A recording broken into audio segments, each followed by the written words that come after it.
the more you have conversations with people, the more rapport you build. Doesn't mean you're going to win the deal, but you're increasing your opportunity all the time to be better at engagement, know more about the prospect, have more of a relationship, and have a better chance of winning than someone else.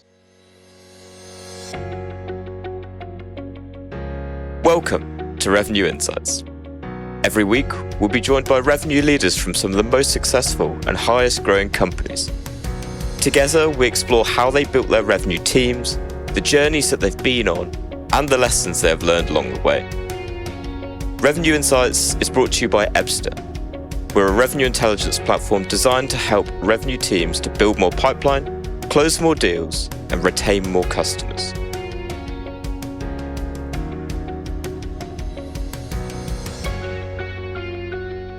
Hello there, you're listening to Revenue Insights.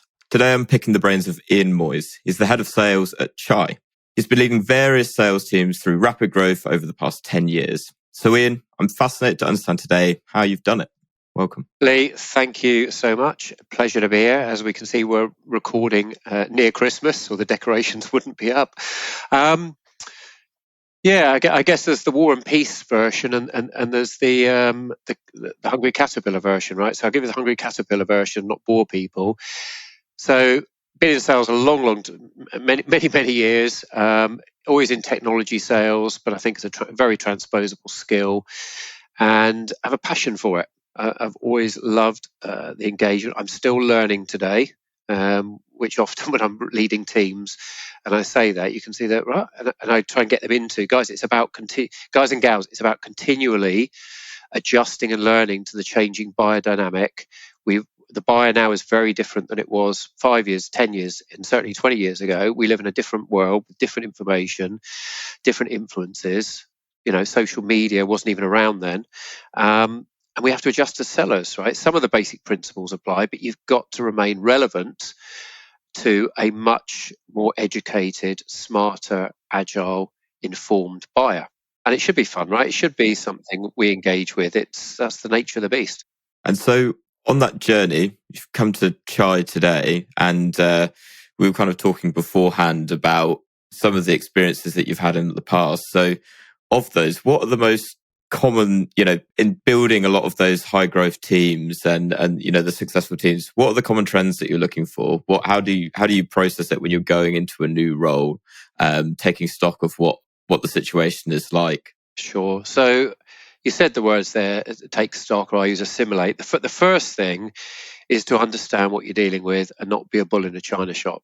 Whilst I've got a lot of experience doing this, and there's quite a few things that you can reapply, I don't assume and come in and on day two indicate, here's all the things we're going to change. We're going to just change everything to how I've done it before, right? Because it's a different company, different technology, different customer, different ideal customer profile, persona, potential, all this stuff.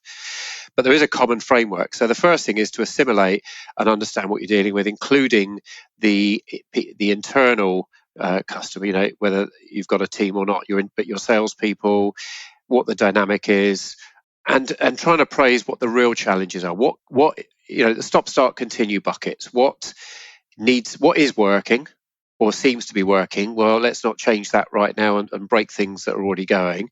What's obviously missing and needs to be started, and what do we need to stop doing it? So firstly, I look for the obvious stuff in each of those and address those, right? Because you're going to get some early wins from some easy spots. And then as you start to unpeel what's going on and get more understanding, you can digest and make more further changes. But you don't want to come in and ruffle the feathers of change everything overnight and be a bull in a china shop. It doesn't go down well. It doesn't build rapport with you in relationship with the people that are there.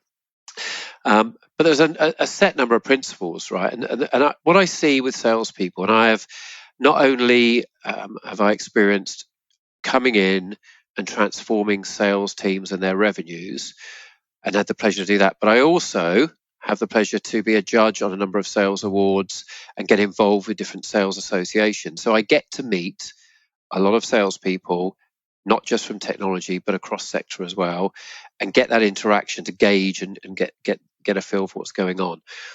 And there's a lot of underlying issues, I believe, that are easily addressed but affect sales performance, they're not the epiphany of you need to know this about the product or something big. They're small things, and maybe we can talk through a few of those, see what you think, and you can question me on. So let's pick on one, right, which is a bugbear of mine.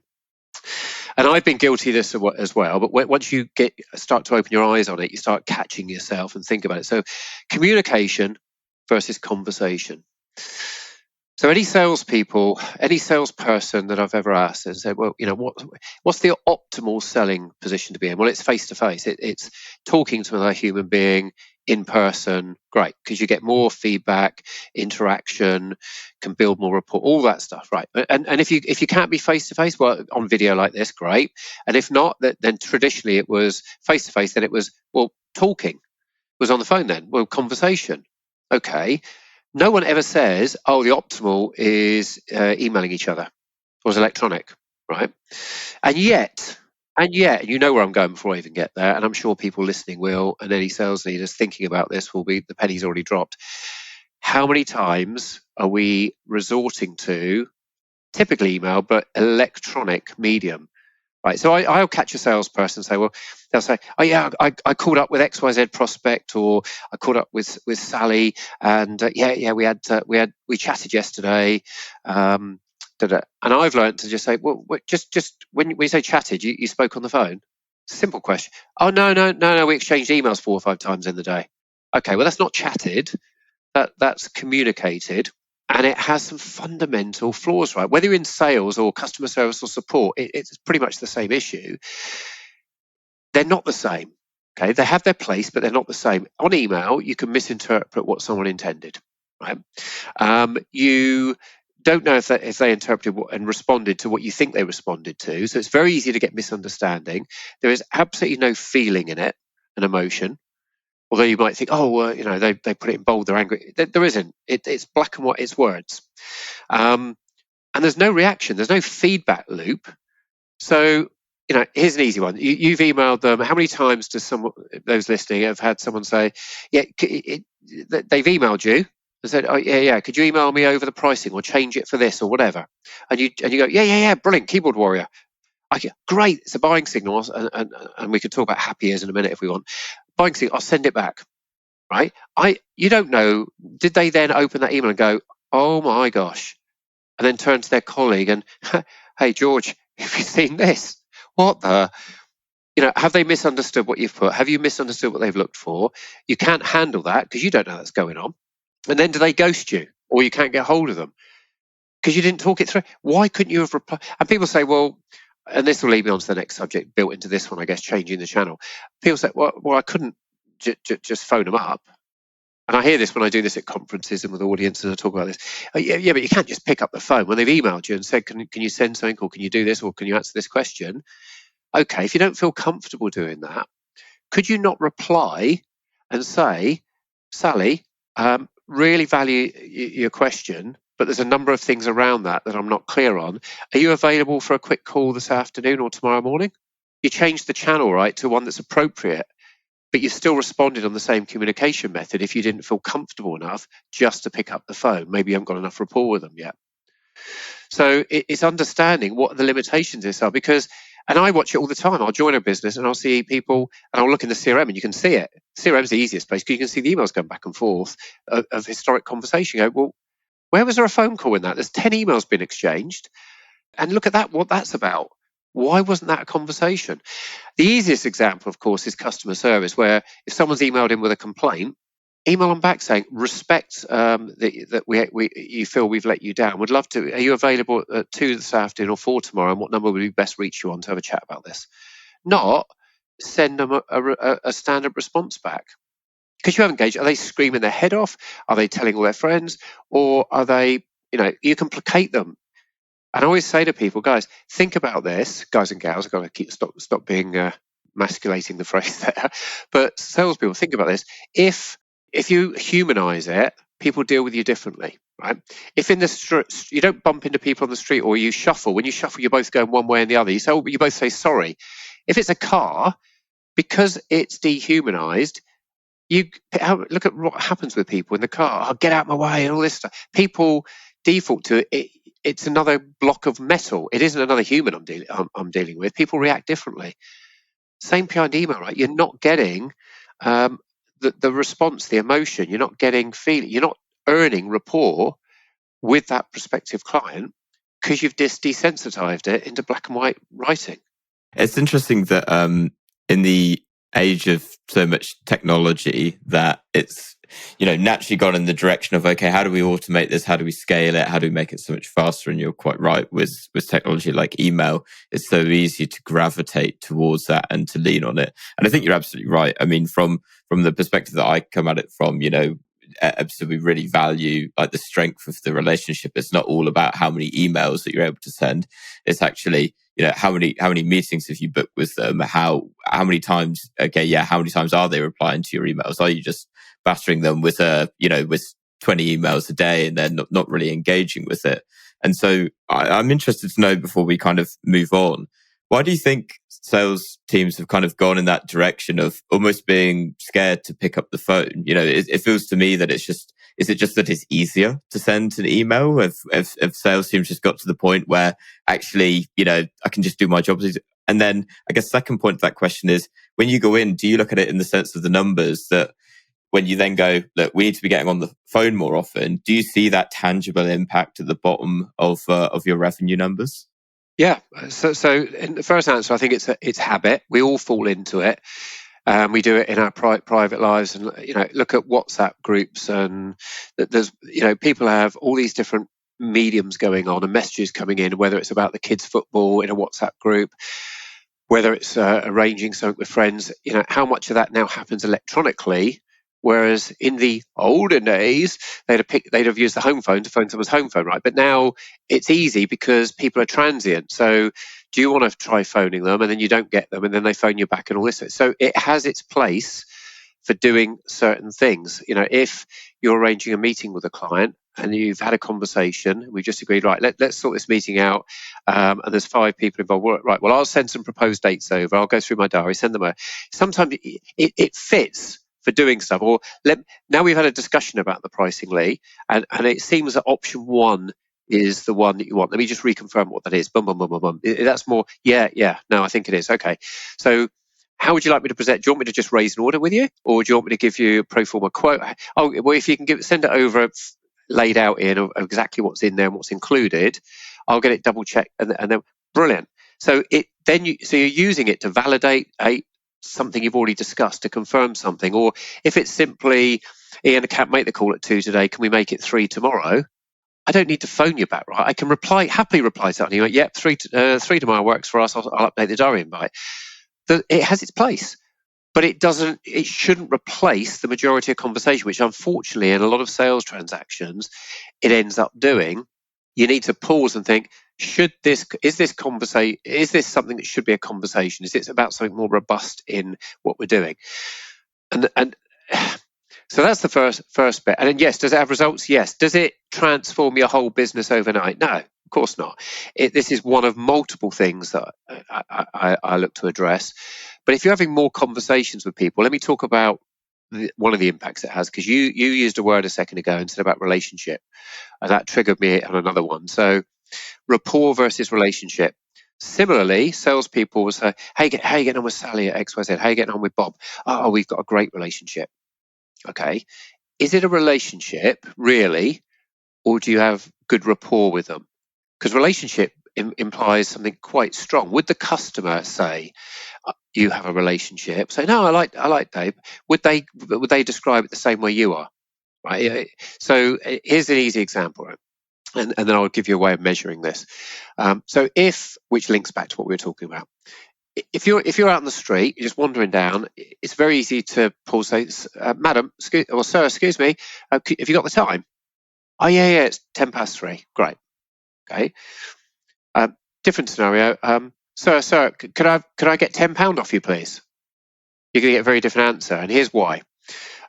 Think about a piggy bank. So I've got a piggy bank here. In that second instance, I'm trying to take more out of that piggy bank, more rapport than I've put in. Okay, the first one, I've been polite. If I said, "Oi, you, what time is it?" I'm probably not going to get the time. But because I was polite, excuse me, if you wouldn't mind, you've got the time. And I've asked for a little thing. The little bit of rapport I've just put in the piggy bank, I can pull out and get in the time. Same with sales, right? So think of that piggy bank. Every time you interact with that prospect and you do something, whether it be yes, an email communication, you respond quickly, you're putting levels of coins in that piggy bank of rapport.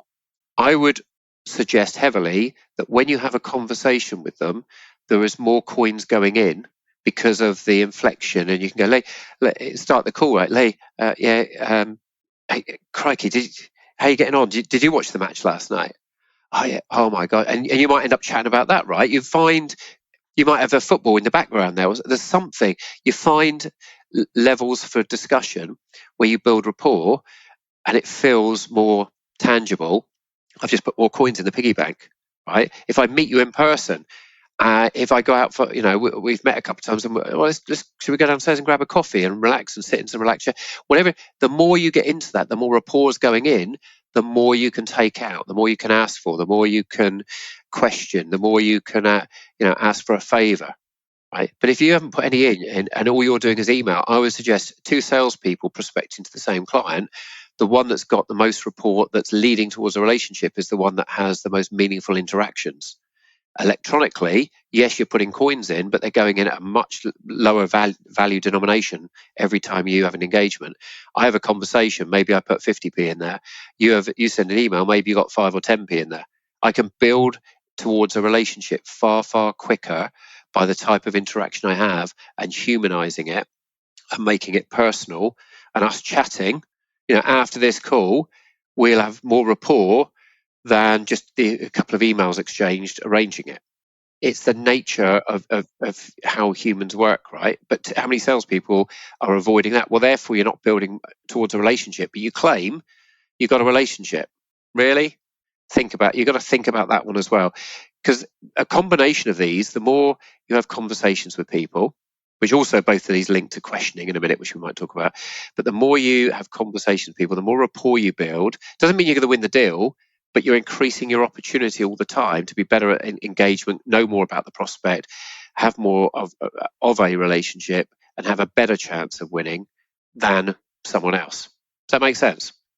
Yeah, absolutely. And I think it gives you a lot more opportunity as well. You talked about like the strength of that relationship, and I think it helps you to, beyond rapport, actually to build trust with that person as well.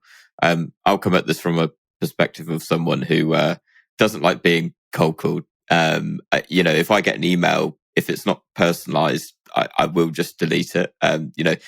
Because showing that you care and you've gone above and beyond to engage with me makes a big difference. And that's a catch-22 for a salesperson at the end of the day, I know, because, if you're doing campaigns and you're trying to do your outbound at scale, then, the amount of time that goes into it is really difficult. But from my perspective, when you do have that and you're building a rapport with someone, that keeps me engaged. It makes me go, when I look at it in my calendar, when it's 15 minutes in there, if I've got a good relationship with them, and that really is the key word here, I'll happily jump on that call. And like you say, it may not guarantee that I'm going to buy it, but I can, from the perspective of an introvert that really doesn't want to take that call, it makes me want to buy it. Ultimately it will come down to things like pricing. Do I really need this? But it's such a fantastic point, Ian, that when we internally at Ebster, we created a sales benchmarks report, and without going into a long spiel, we will measure the strength of the relationship, right? And what's so interesting is that customers that we work with, when they've got a good relationship, and we score that between 60 to 80 out of 100, their win rates are somewhere around about the 20-25% mark, probably a bit below average. And what's amazing is when they've got a great relationship, so categorized by 80 to 100, their win rates are all of a sudden like 40%. So, it's still not going to make it 100%. There's no perfect answer to that. And we know that. But I think it really validates the point that you're making, that when you have a great relationship with someone, the odds of it closing significantly increase. And part of that, if I may, is because if you build, the stronger the rapport you build, another fundamental I change with people is the questioning techniques. And I find salespeople always think they're good at questioning until they realize they're not. And I think the more rapport you build, the easier it is to ask and frame questions. And some of it is the rapport, some of it is technique and verbiage of how you ask this. And this is the bit I always hone in on, and I'm constantly looking to improve my skills on, because it's so easy to miss. And I've always said to people, if I know 10 or 20 more things about this prospect than you do you think I've got more chance of making the right decision? And that doesn't mean winning the deal necessarily. It might mean extraditing yourself and saying this isn't right for us or the customer. We're not a good fit here, but I found it out earlier because I know those data points, and the competition is going to keep going after whatever and probably end up in the same place, but much more costly sales cycle. And I think it's because there are a lot of sales methodologies out there, and I'm not going to say there's anything wrong with any of them, right? There's BANT, Scotsman Spin, TAS, Target, Medic, keep going. But it's how they're applied, and I think often they're applied too literally. So I have this thing that I came up with a number of years ago called being Sherlock in sales. So two salespeople, one's called Sherlock, one's called Lestrade, Inspector Lestrade of Scotland Yard, if you know the stories. So there's a room. Let's do the scene. There's the murder room. And Lestrade's come in and he's looked around, looked at all the different clues and things he can spot, and he's taken 6 or 7 data points, said the butler did it, and here's why. Great. Sherlock comes in and totally contradicts that and says, nah, because he spotted 20 other things that Lestrade just didn't even spot, and correlated them and come up with a far more. How the heck did you do that? But all the clues were there, all the information, all the opportunity was there. But Lestrade wasn't good at questioning. Sherlock was, right? And that's what you need to be in sales is, how do I find out more about this? How do I unpeel that onion? Because, for example, and I'll pick on BANT because it's the simplest to talk about, but they've all got the same thing. If you implement it this way, and I do this when I interview salespeople. One of the things, this will give it away, but anyone listens to this, but well done listening to it if that's the case. But it's very few salespeople pass this one. I remember one young inside salesperson who nailed it, and it was like, I hired them because, oh my gosh, they were great otherwise, but this just did it for me. So the icing on the cake was, okay, so let's go through a qualification. Okay, so you've asked me, let's start you off. You've asked me, well, what sort of budget you expect? And I've said about £17,000 to £18,000. Most salespeople then go, okay, and if we can get that, what sort of period or time scale are you looking to do this in, and why would you look to do it? What's the benefit? Well, you've already missed it, girls, because I said 17 to 18. The obvious question should be, I'm not going horizontally, I'm going vertically. I'm going to say, that's great, Ian, thank you. I appreciate you sharing it. Why is it 17 to 18K? Because that number's come from somewhere. Why is it 17 to 18? Oh, well, because that's what we paid for the last solution. We used to use so and so. You're trying to sell Zeb, so we used to use whatever, and 17, 18K. Okay. But is anything new you're going to buy? Have you ever bought anything that didn't just match up to your expectation or budget? Yeah, of course we have. So if we can show you the value, and we have this conversation, and it was more than that, but it justified it. Is that something you can get? Yeah. There's a pro, and that process is, oh well, we just go and apply, justify, and blah blah blah. Okay. There's loads of other questions you can ask before you then go to, people move laterally, go tick, I've got the bit of information. All the time you're talking to someone, again, this brings you back to, you can't do it if you're doing it on email. I have seen someone try, by the way. I do remember once seeing a list of questions sent to the customer. It was like, that doesn't work. What, they're going to fill in a form for you, 28 questions for your qualification? It's got to be a conversation. It's fluid. It is, depending on what they say, is listening to what they're saying and pausing out. That's really interesting. You say, can I just go back a couple of points? I heard you say, da da da da da. Can you help me understand what you meant by that? So again, why it needs to be a conversation, but questioning is an incredibly important skill that most salespeople are not as good at as they think they are or should be. And it's not difficult. You've just got to slow down and get into a habit of think what was said. Is there a question to ask about this? And don't ask them for the sake of question, But we want to get a new car and we really want green. Okay, let me go and show you a green car then. Well, no, hold on a sec. what particularly is making? I'm just curious. What makes you want a green car? Because I might have a better one over here to sell you that's blue, but I want to know first what the weighting is of the green, not just go and listen to what you've said and going straight for it. Then find a couple of days later, I see you driving past the blue car you bought. Well, hang on a minute, you said you wanted green. Yeah, they asked me about it and then explained that green fades more in the sun. I don't know if that's true. I'm making stuff up. But they explained this and this and this, and they had this other car, but it was much more economic, and they had this on it. So the colour was a nice to have. It was, oh, but you didn't ask that. They did. It's fundamental. And I completely agree with that. You talking about it reminded me a lot of a previous guest that I had on, Sunny Kumar, who was talking about mental models being applied to sales. And one of those is the 5 whys. So consistently going, why? And then you get the answer, yeah, but why? And to keep digging to really get to the heart of the issue. And that example was talking about stuff from a leadership level of trying to get to the bottom of it, right? But I think to your point, can absolutely be used as part of that sales process to get to the answers for what you need. It's interesting. I was at an event the other week, and I was listening into one of our sales team speaking to a prospect, and our product kind of does 3 very distinct things. And I listened to the elevator pitch at first. And I was like, okay, not bad. And then I was listening to what came afterwards, and it completely petered away. And I was like, can I just interject here? I'm just interested to know to the prospect. And I was like, what this chap was using Salesforce, and I was like, what's the state of your Salesforce like at the minute? Oh, well, it's a bit of a mess, to be honest. Great. That's all of a sudden of interest to me, because that's something that we help with. Why is that? Start to dig into it a bit more. And then to my colleague, that was, there you go. That's giving you your answer, because you're asking the questions why, to dig into it, to understand the state of play.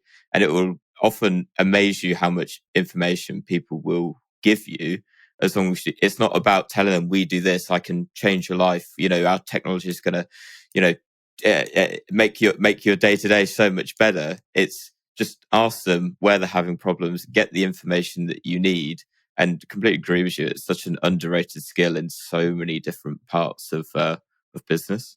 Yeah, and don't the other trap, I think, and I'm sure in your business, because we're in that sort of area where this appears, is don't fall into the trap of ask a few questions and then as fast as you can move to, well, let me show you what I've got. And typically it's a demo, right? Let me show you the demo.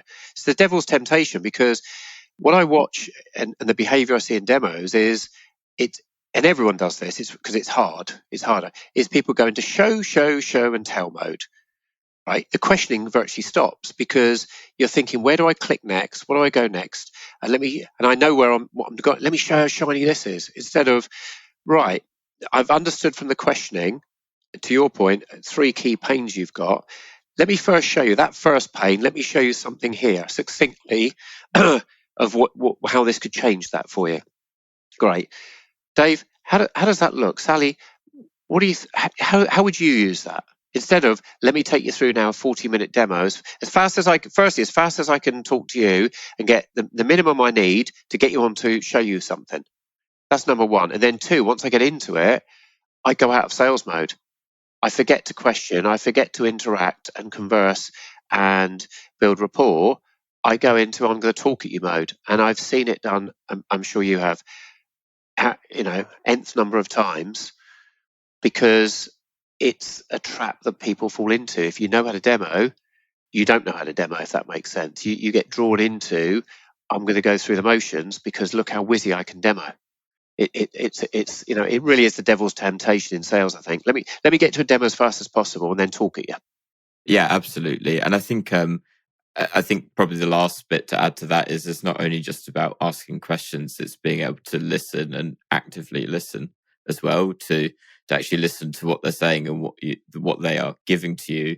And I don't know whether I'm making a sweeping generalization or not, but I find that kind of skill set generally lends itself more towards introverted people than extroverted people. But sales naturally seems to attract more extroverted kind of individuals. So it's finding the balance in between.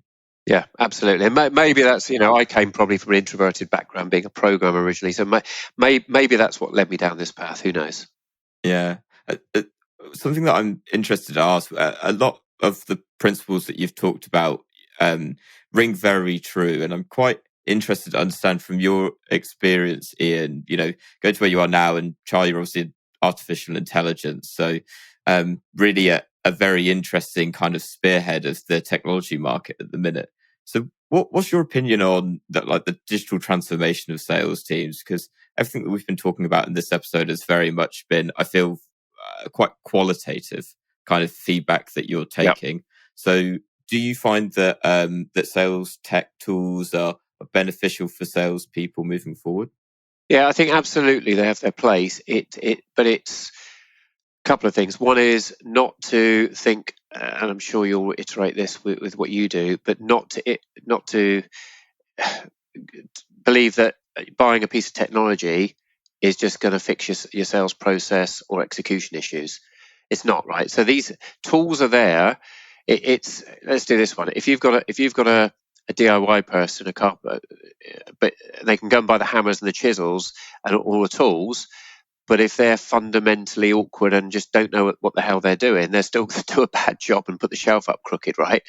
They've got to know how to use the tools. The tools are there. Use the right tool for the right job to make you more effective, efficient, and productive, and more informed. But you've still got to have the driver. Same as you can get the best race car in a race, but if the driver in your Formula One team it ain't the great driver to go with it, the best car in the world still not going to win the race. So it's a combination of them. So absolutely, I believe in using the right tech tools. We've looked at a few recently, and I've said, look, let's park that for a second. We're not ready in what I'm doing with the sales team to jump and use those at this point, but they absolutely have value and they're great tools. But I don't need to do that right now. Right now, let's get all these fundamentals lined up and better execution. Then we can look at what we need to do. Let's make sure we're utilising the CRM we've got effectively. We're missing this, or we're not doing this effect. Let's get all those ducks lined up first, so that we're heading in the right direction. Now, we can look at whether it be phone sentiment analysis tools, all this stuff. But just getting them now is not going to fix the problem at the beginning. There's a right time and right place for the relevant tools. But yes, they have their place. Yes, of course they do. If you can take an effective executing sales team and give them the right tools, and it isn't the same tool for every business and every team and every solution you're selling, because things will vary. But pick the right tools for them, you can therefore make them more productive and effective. I want them talking the majority of the time, be as effective as possible in talking to a customer, and that's where their value should be. Not doing admin or doing stuff. There's an element of that needed, but the more efficient I can make them, the more informed I can make them about whether it be market intelligence or how they interacted on certain conversations, to be able to coach them. So the answer is yes. I think you can't ignore technology. You can still do well in sales without anything, right? If you're really good at selling and you focus on the basics, but don't want to take my athlete and bolster them up with the best shoes, the best equipment, training, and all the rest of it. Yes, I do. Yeah, 100%. Last thing I wanted to ask you, Ian, from your experience, where obviously, as you pointed out at the beginning, we're recording this in December, coming up to Christmas. We're heading into what's going to be, I'm sure, a very unpredictable 2023. Economic downturns and a lot of uncertainty. Having been through, the period of 2008 and the downturns that we had then, from your experience, what learnings are you taking from selling in that kind of market and in that kind of ecosystem? How are you carrying that forward into next year? Sure. So yeah, economic debt. So it's all gloom and doom, right? And it's all going to be hard. So let's sales. You've got to be positive. You've got to have not an arrogant or happy ears approach where everything is you believe everything, but you've got to be pragmatic. But you've got to be optimistic rather than pessimistic. If you're too pessimistic, you'll bring yourself down. That's why we lost. Oh, we're going to lose this one as well. You've got to be positive and think, right, what do we do about this? Yes, we're in a challenging time, and for a lot of people personally, it's very challenging. We've come through Brexit, right? We've come through COVID. We've now got this, and and look at how many businesses have pivoted, survived, and figured out how to do things. So, coming into 2023, what would I advise? Well, number one is be looking at who your ideal customer profile is, what their persona is, and how they may be affected by this. Understand who are your buyers, customers, people, etc., and how is all this going to affect them? Because that has a knock-on effect to you. If they're going to, start holding down on buying or delaying purchasing or whatever might, depending on your market or service, what's the likelihood of that happening? And one of the things you can do there is talk to them. Again, not on email. Have a conversation with them. If you've got good relationships, this ties it all together nicely. Actually, if you've got good relationships, go and have some conversations with them at senior level with your customers, and get an understanding. Be transparent. We're trying to understand what the impact of this is going to be, and the best place we can gain that from is, of prospective customers, is asking our existing customers who are in the same dynamic and market, and how would you feel? Get some insight. Number one, so you get some better understanding, and you can have some forethought of what might be coming. Then you can start to make planning for where might we need to pivot? What can we do? Because look at COVID, right? Restaurants were hit incredibly, but they rapidly pivoted to, do you know what? We still got a kitchen. We still need to do revenue. Let's do deliveries. Let's come up with new offers. Let's come up with new ideas and marketing campaign, all the rest of it.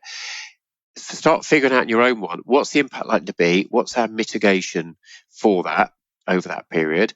Do we need to target a different ICP? Is there anything on the product or service we could tune right now and do, a cut down?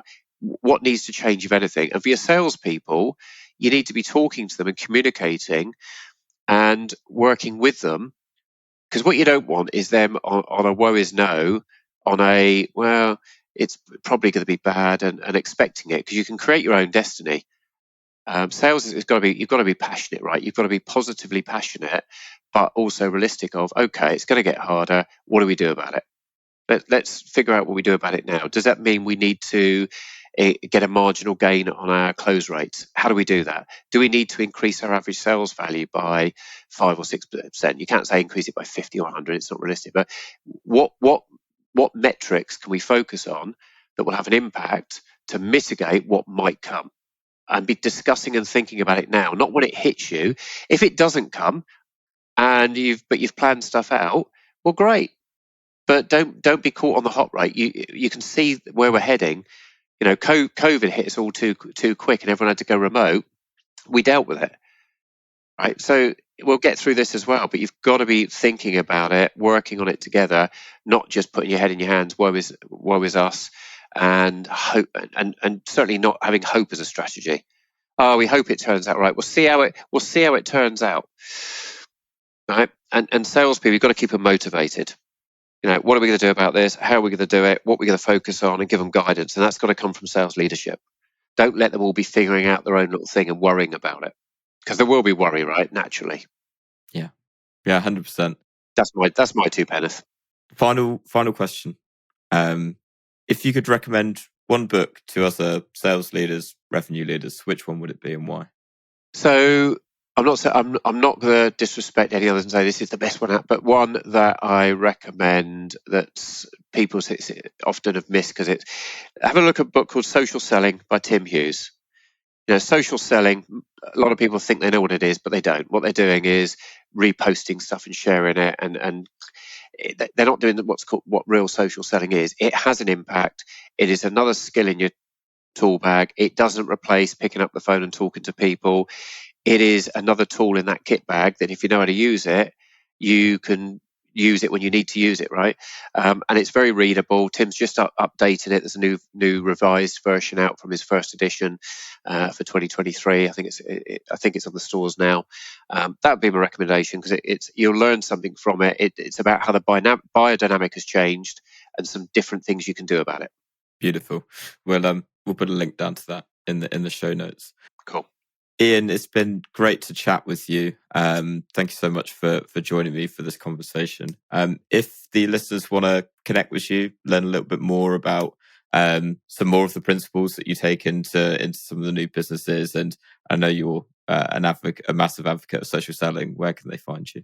Sure, and a byproduct of that is personal branding, and here's the example of that now. So by all means, thank you for that offer, and go to ianmoyse.co.uk or ianmoyse.cloud, and that will take you directly to my LinkedIn and Twitter accounts where you can follow and connect. Awesome. We'll put that down in the show notes as well. Thank you. Amazing. Well, let's conclude there. Thank you again, Ian, and thank you to the listeners. Thanks for listening to Revenue Insights. If you want to learn more, subscribe to our newsletter and we'll deliver every episode straight to your inbox. If you have any questions, feel free to connect with us on LinkedIn. Our links will be in the episode notes. See you next week.